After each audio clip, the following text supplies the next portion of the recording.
Well, good evening, everyone, and it's an honor to be here at Capital Invest, and thank you, BPI. Thank you so much for inviting me and giving me the opportunity to participate. And since BPI has supported us in our climate fund, Andromeda, I thought it would be interesting to talk about some of the issues that we're facing in the climate space, but more importantly, what us as European investors can do about it. And a good starting point is actually bringing this home to Spain, because we've faced two very difficult situations in the last few months. I'm sure you followed the news. So the first one is the Dana storm that we had in eastern Spain, where some places like Valencia or Murcia, they actually got more rain in 48 hours than in 6 months.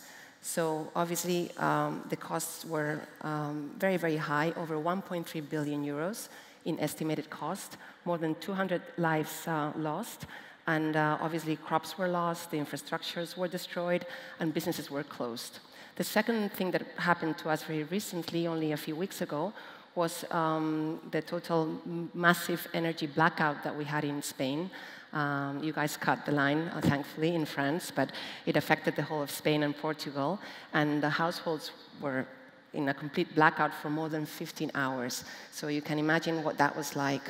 Obviously, again, very important figure in damages, more than 1.6 billion, and the economic disruption, the productivity loss, all the businesses that had to close, it was pretty tough.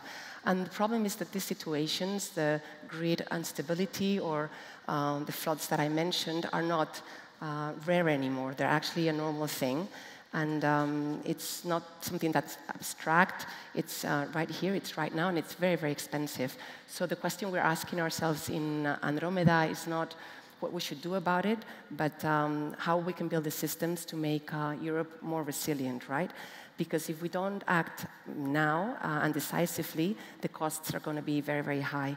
So, for example, the climate change estimation that Swiss Re has as a percentage of GDP, it's 18% by 2050, so that's a pretty big figure.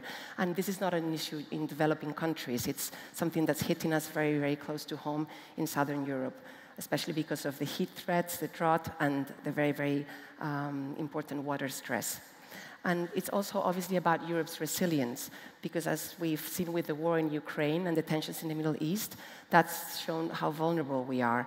So Europe's gas prices in 2023 were 4 times higher than in the US. The food inflation, as you all know, it's through the roof. And 6% of our workforce is tied to the automotive industry, under pressure from foreign EV and battery supply chains, especially from China. So while the US subsidizes the clean tech with the IRA Act, obviously everything that's happened in the US lately is kind of changing that scheme, but still 84% of that program has been committed already. So there's a lot of talk about the subsidies going away, etc., but 84% has been committed. And China is throwing a lot of opaque state support and, to the green manufacturing sector. In Europe, the risk is that we can be kind of in the middle or left behind. So after all this kind of negative data and obviously the more gloomy picture, here's where I come with the good news and what we can do as European investors, because we can really play a very significant role. And that's when you mix economic interests and climate interests, right? That's when the magic happens, and that's when things actually start changing. And we can see that things are moving in the right direction in many, many aspects. So first, I'll give you some data. Renewables generated more electricity than fossil fuels in the EU in 2023, and that's a first. Solar and wind together accounted for more than 44% of EU electricity, and that helped reduce, obviously, the gas import costs. And we've reduced the dependency on the Russian gas from 40% in 2021 to 11% in 2024. So that's a big improvement. We also lead the world in climate tech patents and scientific output. We have the talent, because founders, and I'm sure you're seeing it in most of our portfolios, are doing things that are very difficult, not that just the easy software solutions, but solving problems that are much more complicated. And obviously, with the global geopolitical developments, especially in the US, we have an amazing opportunity to keep leading in the field. So climate tech is not only about decarbonization. We think it's about resilience, about sovereignty, and about industrial competitiveness. And that's our view in Seaya. Our view is that if we don't back these investors, we don't know who will, so it's up to Europe to do this. And it's not about ESG, it's not about the environment even, it's about building a resilient, sovereign, economically competitive Europe. That's what we're really focusing on, resilience. Rather than talking about climate or ESG, we are putting a strong focus on resilience. So yes, we think that we need to back these technologies, we need to scale them, and we need to support them.